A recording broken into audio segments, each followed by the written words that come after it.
आप सभी का स्वागत है आज की इस महत्वपूर्ण क्लास में। आज हम प्राचीन भारत के इतिहास के सबसे महत्वपूर्ण टॉपिक बौद्ध धर्म को कवर करने वाले हैं, क्योंकि बौद्ध धर्म के बारे में बहुत सारे प्रश्न हर एग्जाम में पूछे जाते हैं। आज हम इसी बारे में पढ़ेंगे और साथ ही बौद्ध धर्म के लगभग सभी प्रश्नों को भी कवर करेंगे। सबसे पहले हम बात करते हैं कि बौद्ध धर्म की आवश्यकता क्यों पड़ी, बौद्ध धर्म की उत्पत्ति क्यों हुई। वैदिक काल, जो कि दो भागों में बटा हुआ था, ऋग्वैदिक काल और उत्तर वैदिक काल, ये दो भागों में बटा हुआ था।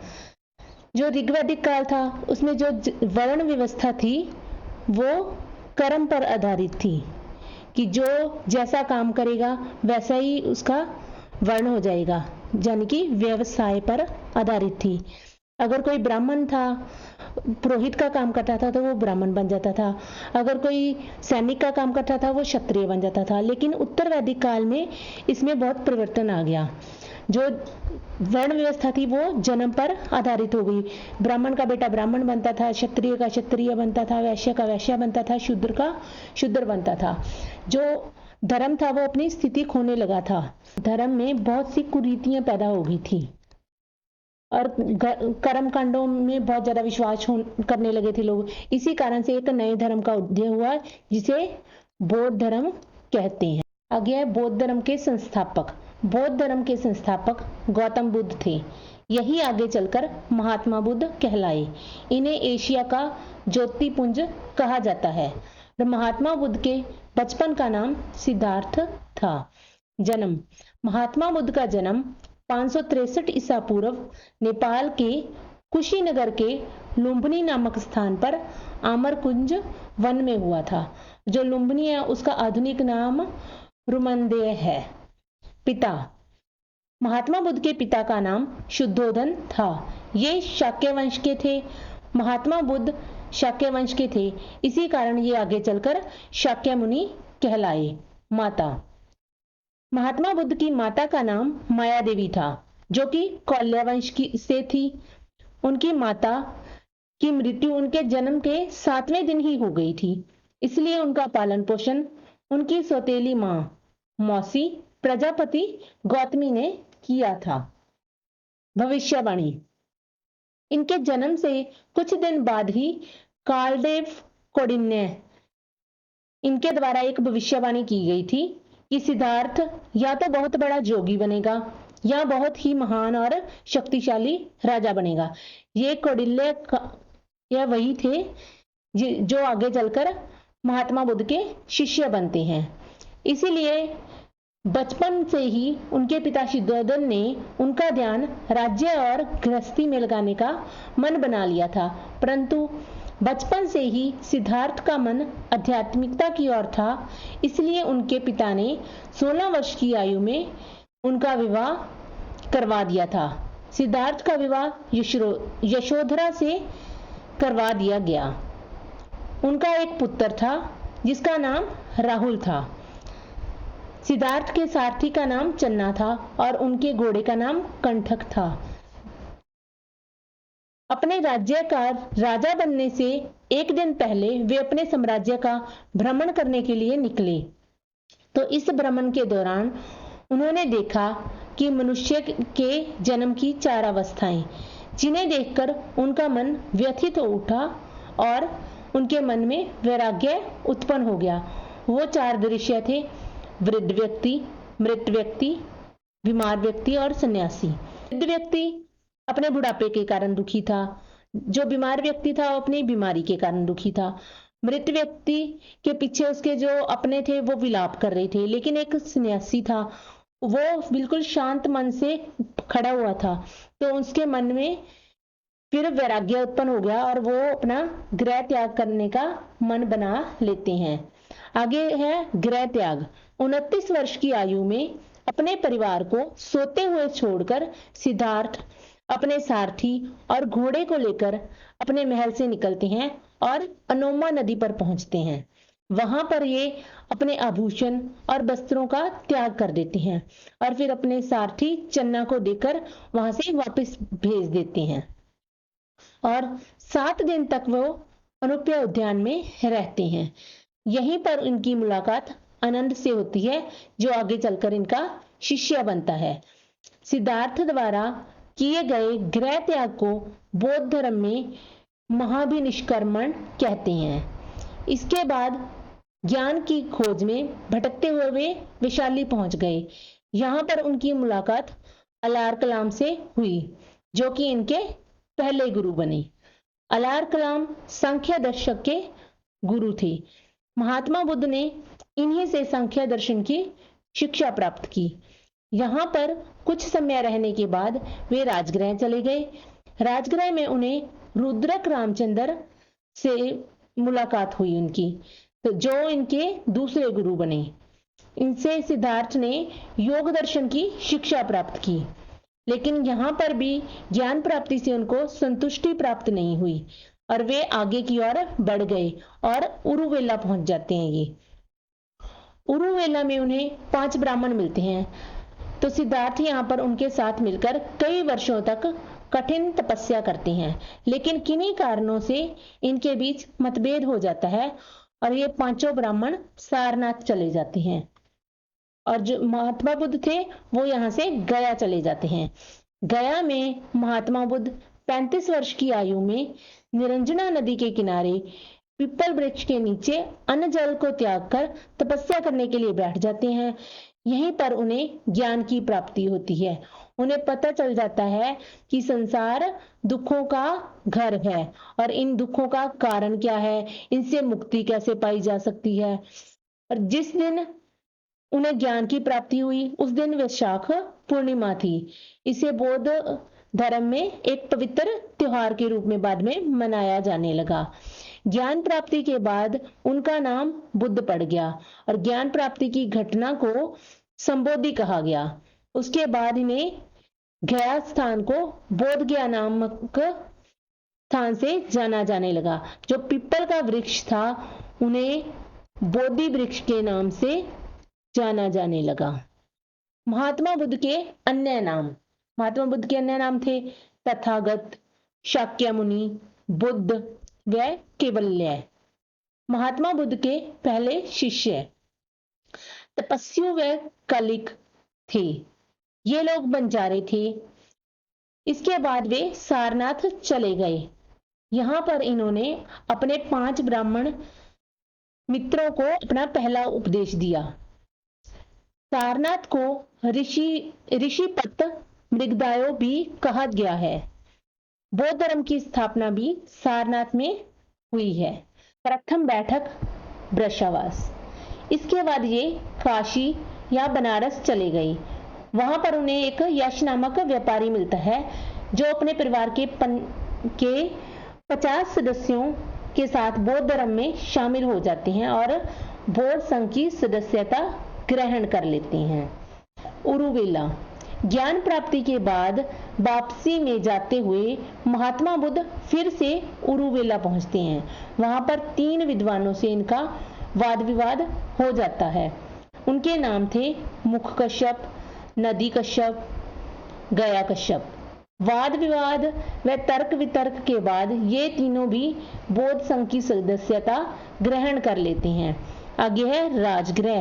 राजगृह को गिरिव्रज भी कहा जाता है। मगध साम्राज्य की राजधानी राजगृह थी।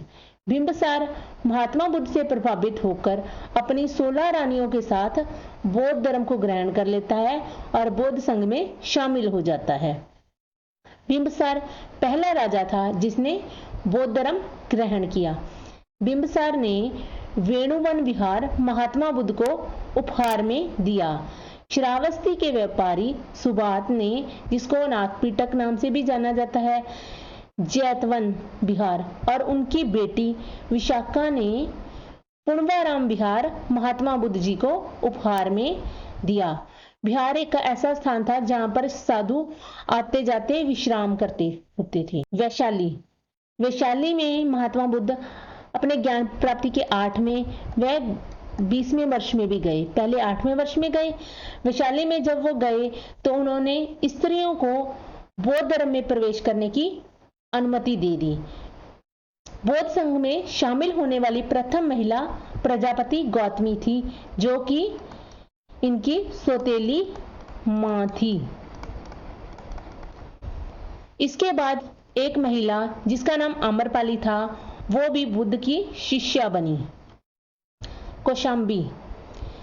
कौशाम्बी में महात्मा बुद्ध ज्ञान प्राप्ति के 9वें वर्ष पहुंचे।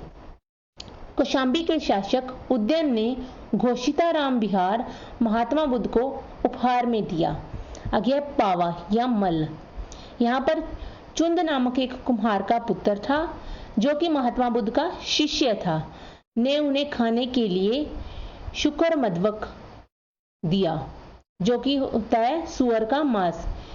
महात्मा बुद्ध को ये सुअर का मांस पच नहीं पाता है, जिसके कारण इन्हें अतिसार हो जाता है। आगे कुशीनगर।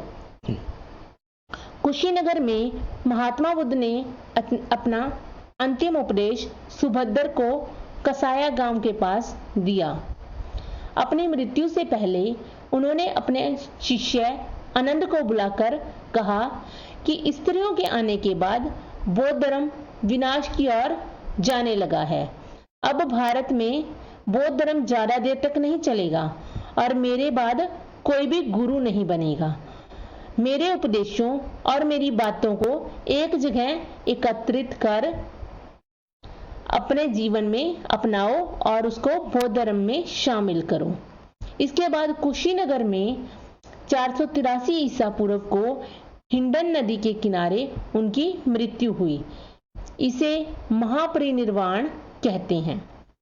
मृत्यु के बाद महात्मा बुद्ध की अस्थियों को भारत में 8 जगहों पर स्थापित कर स्तूपों का निर्माण करवाया। सबसे बड़ा स्तूप सांची का स्तूप है। इसका निर्माण अशोक ने करवाया। महात्मा बुद्ध के जीवन से संबंधित बौद्ध धर्मों के प्रतीक और घटनाएं। पहले आगे घटनाएं दी हैं, उसके बाद प्रतीक। गर्भ, उनके गर्भ धारण का प्रतीक था हाथी। जन्म का प्रतीक था कमल और सांड। उनके यौवन का प्रतीक भी सांड था, क्योंकि सांड में शक्ति होती है और यौवन के टाइम में भी शक्ति होती है। गृह त्याग करते हुए उनके साथ घोड़ा था, इसलिए इसका प्रतीक घोड़ा हो गया। ज्ञान प्राप्ति उन्हें पीपल के वृक्ष के नीचे हुई, इसलिए इसका प्रतीक पीपल है, या फिर बोध वृक्ष भी कहते हैं इसको। ज्ञान प्रसिद्धि का शेर। जिस तरह शेर जंगल में प्रसिद्ध होता है अपनी ताकत के लिए, उसी प्रकार तो महात्मा बुद्ध भी उस समय अपनी ज्ञान प्रसिद्धि के लिए शेर की तरह प्रसिद्ध हुए थे। निर्वाण के लिए पद चिन्ह। मृत्यु का आ जाएगा प्रतीक चिन्ह स्तूप, क्योंकि उनकी मृत्यु के बाद उनके अवशेषों को स्तूपों में रखा गया था। महात्मा बुद्ध के जीवन से संबंधित घटनाओं को क्या कहते हैं? उनके गृह त्याग को कहते हैं महाविनिष्क्रमण। ज्ञान प्राप्ति को संबोधि। उपदेश को क्या बोलते हैं? धर्मचक्र प्रवर्धन। और उनकी मृत्यु को बोलते हैं महापरिनिर्वाण। महात्मा बुद्ध के सिद्धांत और मान्यताएं। महात्मा बुद्ध के 4 सत्य कथन, जिन्हें 4 आर्य सत्य भी कहा जाता है। ये था कि संसार दुखों से भरा हुआ है और हर दुख का कोई ना कोई कारण है। सभी दुखों का एक बड़ा कारण इच्छाएं हैं और इन इच्छाओं पर नियंत्रण पाया जा सकता है। किसके द्वारा? अष्टांगिक मार्ग के द्वारा। आगे उन्होंने अष्टांगिक मार्ग बताया है। इसमें सम्यक दृष्टि, सम्यक संकल्प, सम्यक वाणी, सम्यक कर्मांत, सम्यक आजीविका, सम्यक व्यायाम, सम्यक स्मृति, सम्यक समाधि। आगे उन्होंने 10 शील सिद्धांत बताए थे, जो कि निर्वाण प्राप्ति में मनुष्य की सहायता करती हैं। एक था सत्य अर्थात झूठ न बोलना। अहिंसा, हिंसा न करना। अस्तेय, इसमें आ गया चोरी न करना। अपरिग्रह, धन को इकट्ठा न करना। ब्रह्मचर्य यानी कि ब्रह्मचर्य का पालन करना। अविलासिता, विलासी जीवन से दूर रहना। असमय भोजन का त्याग, हर किसी समय भोजन करने से बचना, मतलब बार बार भोजन नहीं करना चाहिए। आरामदायक बिस्तर पर न सोना। मद्यपान से दूरी, यानी कि नशे से दूर रहना। कंचन कामनी का त्याग, यानी कि स्त्री संग का त्याग करना। बोध सभाएं व संगतियां। सबसे पहली बोध सभा कहां पर हुई थी? राजगृह में। इस समय सम्राट थे अजात शत्रु और उसका समय था 483 ईसा पूर्व। उस समय अध्यक्ष थे महाकश्यप। पहली सभा के बाद 2 ग्रंथों की रचना हुई थी, सूत पिटक व विनय पिटक। दूसरी सभा हुई थी वैशाली में। उसके सम्राट का नाम था उस समय के कालाशोक, इनको काकवर्ण भी बोला जाता है। और दूसरी बौद्ध सभा पहली बौद्ध सभा के 100 वर्षों के बाद हुई थी। उस समय टाइम था 383 ईसा पूर्व। उस समय के अध्यक्ष का नाम सार्वकामिर था, इसको सार्वकामी भी बोला जाता था। इसके बाद 2 ग्रंथों की और रचना हुई थी, उनके नाम थे महासांगिक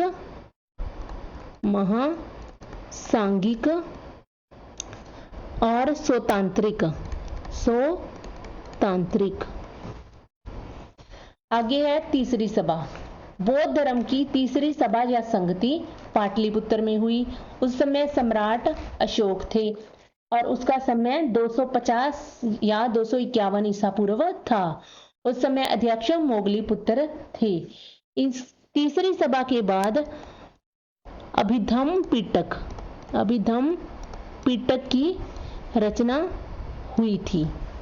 इसके बाद है चौथी सभा कश्मीर में हुई।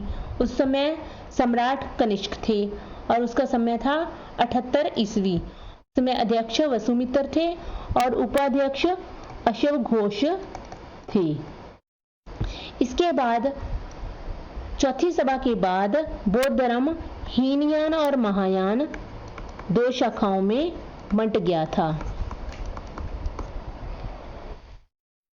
बौद्ध धर्म की शाखाएं हीनयान व महायान।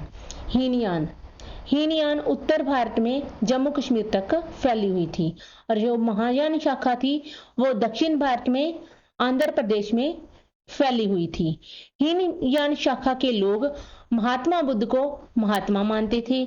महायान शाखा के लोग महात्मा बुद्ध को भगवान मानते थे। ये लोग हीनयान शाखा के थे जो मूर्ति पूजक नहीं थे, जबकि महायान वाले मूर्ति पूजक थे। हीनयान शाखा के लोग मांस खाना मना था इन लोगों को, जबकि महायान शाखा के लोगों को मांस खाने की कोई मनाही नहीं थी। हीनयान शाखा वाले लोग मानते थे कि बौद्ध धर्म का कोई तीर्थ स्थल नहीं है, लेकिन महायान शाखा के लोग मानते थे कि बौद्ध धर्म में 4 तीर्थ स्थान हैं। कौन कौन से? लुम्बिनी, बोध गया, यहाँ पर लुम्बिनी, बोध गया, सारनाथ, आगे आ गया कुशीनगर। यहाँ पर महात्मा बुद्ध का जन्म हुआ, उन्हें ज्ञान प्राप्ति हुई, यहाँ पर उन्होंने प्रथम संदेश दिया और यहाँ पर उनकी मृत्यु हुई थी। इनको ये तीर्थ स्थान मानती थी। हीनयान शाखा के ग्रंथ पाली भाषा में लिखे गए थे, जबकि महायान शाखा के ग्रंथ संस्कृत भाषा में थे, जिसमें कि ललित विस्तार और बृहज्छेदिका।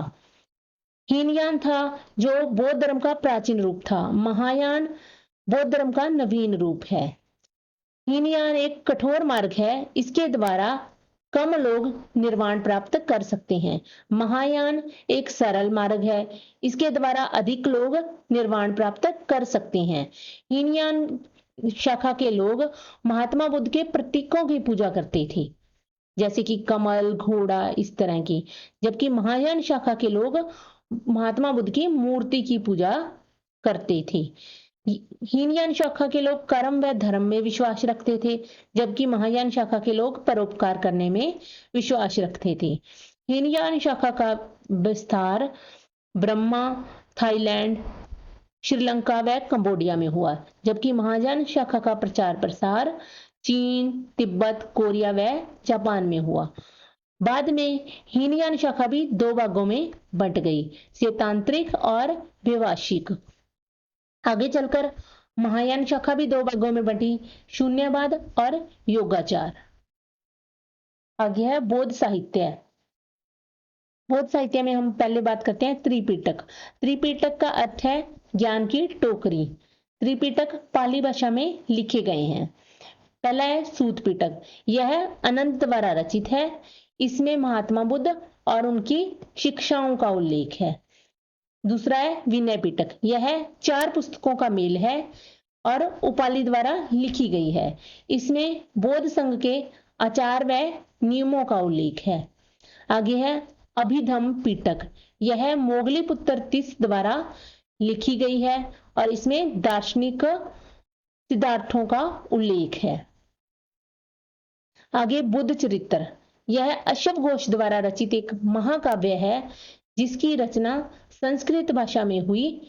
इसमें महात्मा बुद्ध के जीवन व्रत और शिक्षाओं का वर्णन है।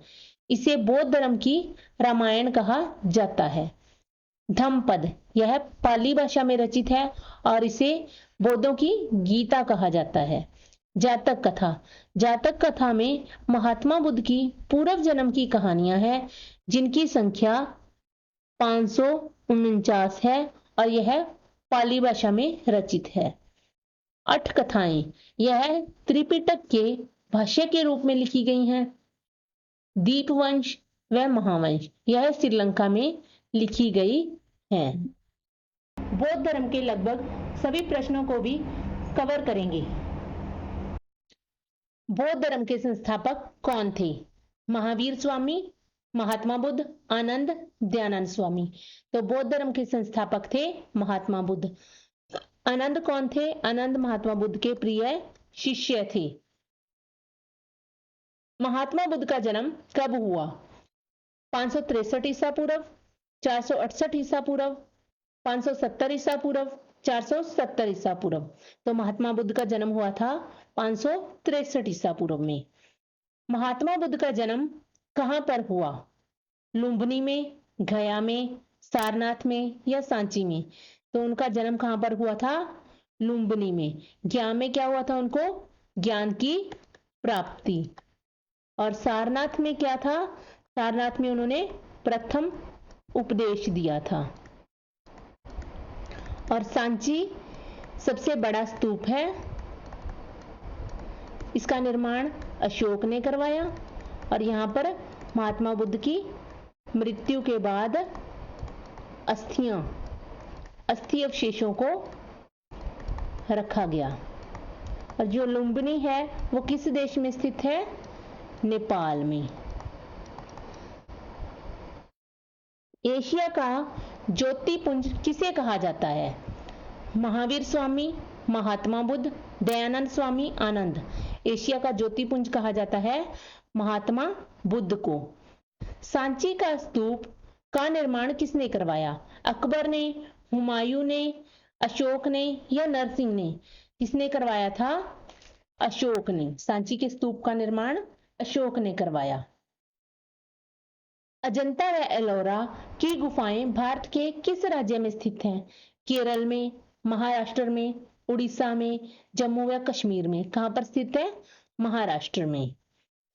गौतम बुद्ध ने महापरिनिर्वाण कहां पर लिया था? पटना में, कुशीनगर में, वाराणसी में या सारनाथ में? तो उन्होंने महापरिनिर्वाण लिया था कुशीनगर में, मतलब कुशीनगर में उनकी मृत्यु हुई थी। सारनाथ स्तंभ का चक्कर निम्न में से किसे इंगित करता है? धर्म को, प्रगति को, क्रांति को या कानून को? सारनाथ स्तंभ का जो चक्कर है वो प्रगति को इंगित करता है।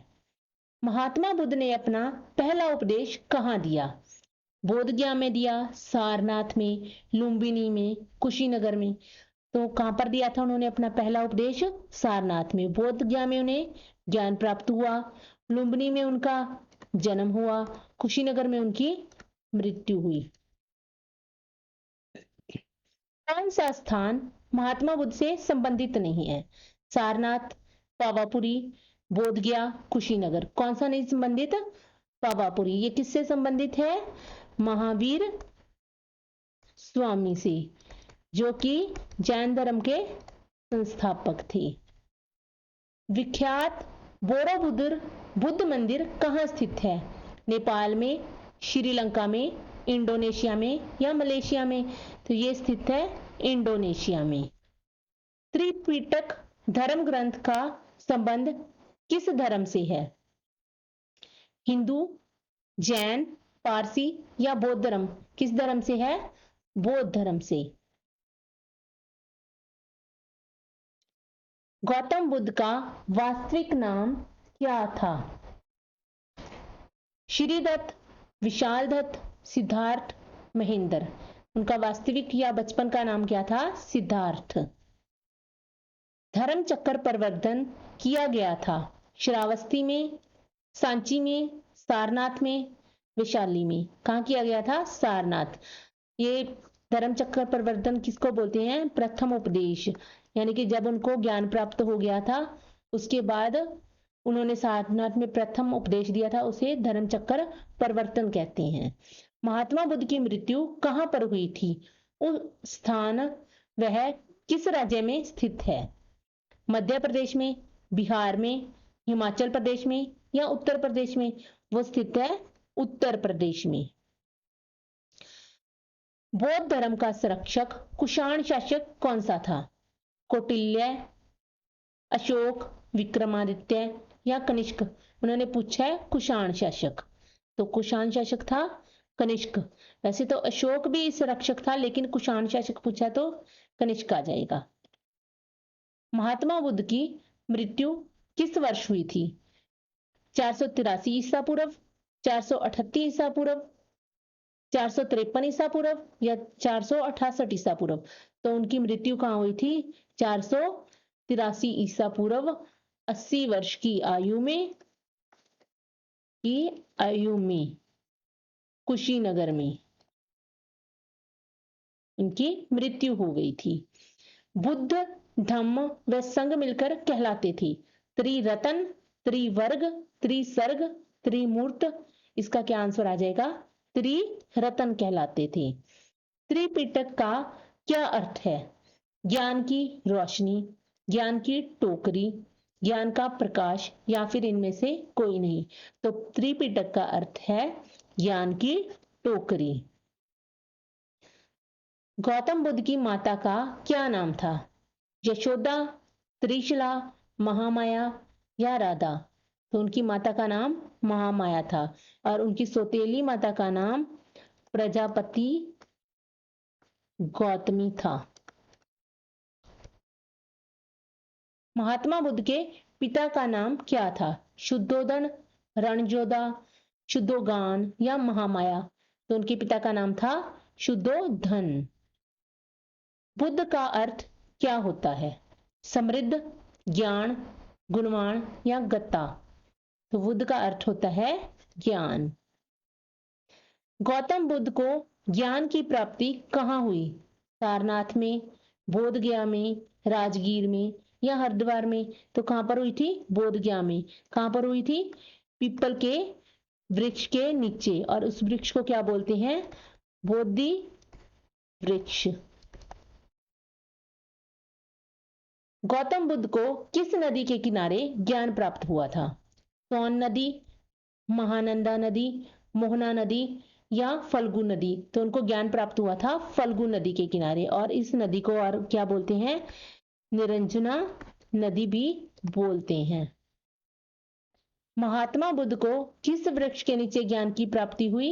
नीम का वृक्ष, बरगद का वृक्ष, शोगुन का वृक्ष, पीपल का वृक्ष? तो उनको ज्ञान प्राप्ति हुई थी पीपल के वृक्ष के नीचे, जो बाद में बोध वृक्ष के नाम से जाना जाने लगा। महात्मा बुद्ध के पुत्र का क्या नाम था? सिद्धार्थ, राहुल, चन्ना, गौतम? तो उनके पुत्र का नाम था राहुल। सिद्धार्थ क्या था? इनके बचपन का नाम था गौतम बुद्ध की। चन्ना उनके सारथी का नाम था। गौतम गौतम बुद्ध का नाम था। गौतम बुद्ध की पत्नी का क्या नाम था? यशोदा, महामाया, यशोधरा या त्रिशला? तो उनकी पत्नी का नाम था यशोधरा। महात्मा बुद्ध के प्रिय घोड़े का नाम क्या था? चेतक, कंथक, कैबलस या प्रताप? तो उनके प्रिय घोड़े का नाम कंथक था, जिसको कंठक भी बोला जाता है। महात्मा बुद्ध के गृह त्याग की घटना को क्या कहा जाता है? महाभिनिष्क्रमण, धर्मचक्र परिवर्तन या महापरिनिर्वाण, या इनमें से कोई नहीं? तो इनको बोला जाता है महाभिनिष्क्रमण, उनके गृह त्याग की घटना को। गौतम बुद्ध ने कितने वर्ष की अवस्था में गृह त्याग किया था? 32 वर्ष, 35 वर्ष, 29 वर्ष या 30 वर्ष? तो उन्होंने गृह त्याग कब किया था? 29 वर्ष की आयु में। गौतम बुद्ध के शरीर त्याग को बौद्ध ग्रंथों में क्या कहते हैं? महापरिनिर्वाण, महाभिनिष्क्रमण, धर्मचक्र प्रवर्तन या इनमें से कोई नहीं? तो उनके शरीर त्याग को क्या बोलते हैं? महापरिनिर्वाण। महात्मा बुद्ध की मृत्यु कब हुई? 483 ईसा पूर्व, 488 ईसा पूर्व, 489 ईसा पूर्व या 487 ईसा पूर्व? तो उनकी मृत्यु हुई थी 483 ईसा पूर्व में। महात्मा बुद्ध ने अपना प्रथम उपदेश किस भाषा में दिया था? संस्कृत भाषा, पाली भाषा, देवनागरी भाषा, हिंदी भाषा? तो उन्होंने अपना प्रथम उपदेश दिया था पाली भाषा में। नालंदा और विश्वशिला विश्वविद्यालय किस धर्म के शिक्षा के प्रधान केंद्र हैं? बौद्ध धर्म, हिंदू धर्म, जैन धर्म या सिख धर्म? तो इसमें आ जाएगा बौद्ध धर्म। बौद्ध धर्म का प्रमुख ग्रंथ कौन सा है? त्रिपिटक, अष्टाध्यायी, अर्थशास्त्र, महाभाष्य?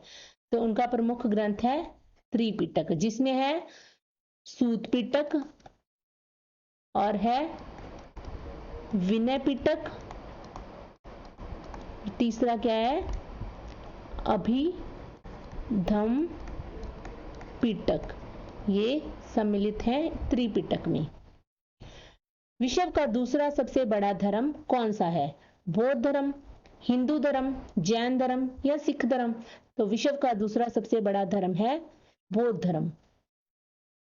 विश्व में सर्वाधिक बौद्ध धर्म की जनसंख्या वाला देश कौन सा है? चीन, अमेरिका, बांग्लादेश या जापान? तो ये है चीन। इनमें से बौद्ध धर्म के महत्वपूर्ण तीर्थ स्थल कहाँ स्थित है? दीक्षा भूमि में, ऋषिकेश में, वृंदावन में या कर्म भूमि में? तो कहां पर स्थित है? दीक्षा भूमि में। महात्मा बुद्ध की सौतेली मां का नाम क्या था? प्रजापति गौतमी, यशोदा, यशोधर या इनमें से कोई नहीं? तो उनका नाम था प्रजापति गौतमी, और ये पहली महिला शिष्य थी बौद्ध संघ में शामिल होने वाली। महात्मा बुद्ध के सारथी का क्या नाम था? अलारकलाम, चन्ना, सिद्धार्थ, राहुल? उनके सारथी का नाम था चन्ना। महात्मा बुद्ध ने अपना प्रथम गुरु किसे बनाया? आनंद को, अलारकलाम को, रुद्रक को या अजात शत्रु को? तो उन्होंने अपना पहला गुरु बनाया अलारकलाम को।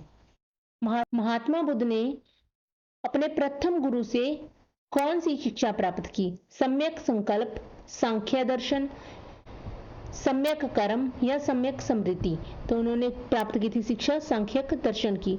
जो सम्यक संकल्प, सम्यक कर्म और सम्यक स्मृति है, ये क्या थे? अष्टांगिक मार्ग में से 3 मार्ग थे। महात्मा बुद्ध के दूसरे गुरु का नाम क्या था? रुद्रक, आनंद, सारथी या राहुल? उनके दूसरे गुरु का नाम था रुद्रक। ज्ञान प्राप्ति के बाद सिद्धार्थ को क्या कहा गया था? गौतम बुद्ध, तथागत, महावीर या ए और बी दोनों?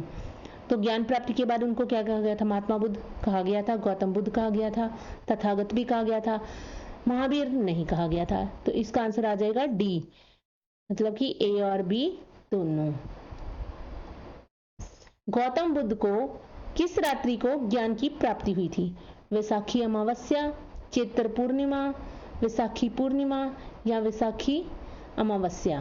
तो कब हुई थी उनको? वैसाखी पूर्णिमा को। और यह बौद्धों का पवित्र त्योहार है। गौतम बुद्ध का जन्म किस क्षत्रिय कुल में हुआ था? शाक्य वंश, लक्ष्य वंश, धीरू वंश या ब्राह्मण वंश? तो ये कौन से? ब्राह्मण तो हो ही नहीं सकता, क्षत्रिय कुल में हुआ था क्योंकि, तो इनका आएगा शाक्य वंश। इसी कारण ये आगे चल के शाक्य मुनि भी कहलाए। बौद्ध धर्म में प्रवेश करने के लिए निर्धारित न्यूनतम आयु क्या थी? 15 वर्ष, 16 वर्ष, 18 वर्ष या 17 वर्ष? तो न्यूनतम आयु थी 15 वर्ष। गौतम बुद्ध के गृह त्याग का प्रतीक क्या है? घोड़ा, कमल, पीपल, सांड? तो गृह त्याग का प्रतीक है घोड़ा। कमल क्या था? इनके जन्म का प्रतीक था। पीपल ज्ञान प्राप्ति का प्रतीक था और सांड था इनके यौवन का प्रतीक। बुद्ध के उपदेशों का संग्रह क्या है? विनय पिटका में है, सूत पिटका में है, त्रिरत्न में है या त्रिशला में है? तो बुद्ध के उपदेशों का संग्रह सूत पिटक में है। आगे है बुद्ध धर्म के नियमों का संग्रह किस पिटक में है? अभिधम्म पिटक, सूत पिटक, त्रिरत्न या त्रिशला? तो इसका जो संग्रह है बुद्ध धर्म के नियमों का वो है अभिधम्म पिटक में। बौद्ध दर्शन का वर्णन किस पिटक में है? अभिधम्म पिटक, सूत पिटक, त्रिरत्न या विनय पिटक? तो इसका आंसर आ जाएगा विनय पिटक। विनय पिटक में क्या है? बौद्ध धर्म के दर्शन का वर्णन। गौतम बुद्ध द्वारा भिक्षुणी संघ की स्थापना कहाँ की गई थी? वैशाली में, सारनाथ में, बोधगया में या कुशीनगर में? कहां पर की गई थी? वैशाली में। निर्वाण का अर्थ क्या है? जन्म मरण के चक्कर से मुक्त हो जाना, जन्म मरण, मृत्यु, जीना मरना? तो इसका निर्वाण का अर्थ है जन्म मरण के चक्कर से मुक्त हो जाना, यानी कि जीवन मरण के चक्कर से मुक्ति प्राप्त हो जाती है। किस सभा में बौद्ध संप्रदाय 2 संप्रदायों में बंट गया था? चौथी सभा, दूसरी सभा, 7वीं सभा, तीसरी सभा? कौन सी सभा में? चौथी सभा में। कौन कौन से संप्रदायों में बंटा था? हीनयान और महायान।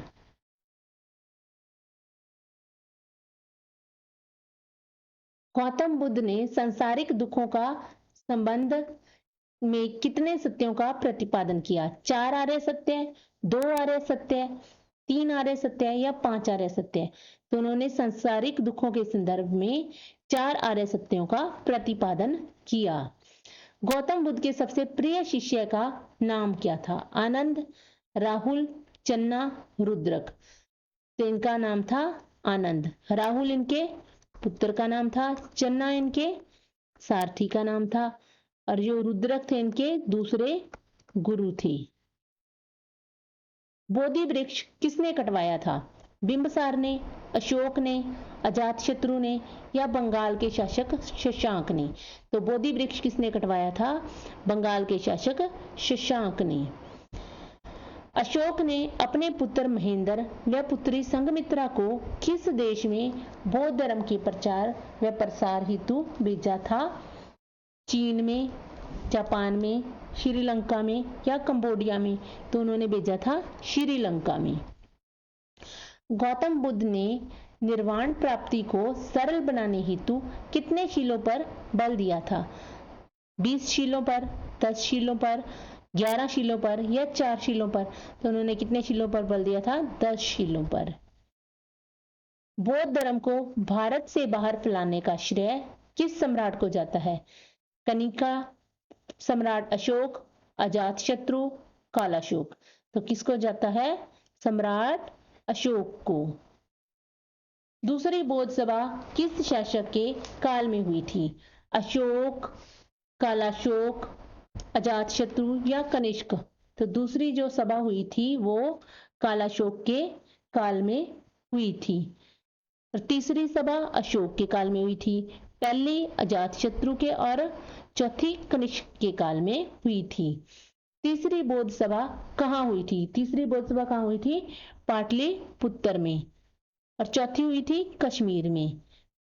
पहली हुई थी राजगृह में और दूसरी वैशाली में। पहली बौद्ध सभा कब हुई थी? पहली बौद्ध सभा कब हुई थी? 483 ईसा पूर्व, 383 ईसा पूर्व, 285 ईसा पूर्व या 78 ईस्वी में। तो पहली बौद्ध सभा हुई थी 483 ईसा पूर्व में। इसके 100 वर्षों के बाद दूसरी हुई, वो 383 ईसा पूर्व में। और उसके बाद में हुई थी 250 ईसा पूर्व में तीसरी सभा और 78 ईस्वी में हुई थी बौद्ध धर्म की चौथी सभा। आज का वीडियो कैसा लगा है यह कमेंट बॉक्स में कमेंट करके बताइए। अगर आपको यह वीडियो बढ़िया लगा है तो लाइक कर दीजिए, और अगर आप इस चैनल में नए हैं तो हमारे चैनल के बेल आइकन को प्रेस करके सब्सक्राइब कर दीजिए।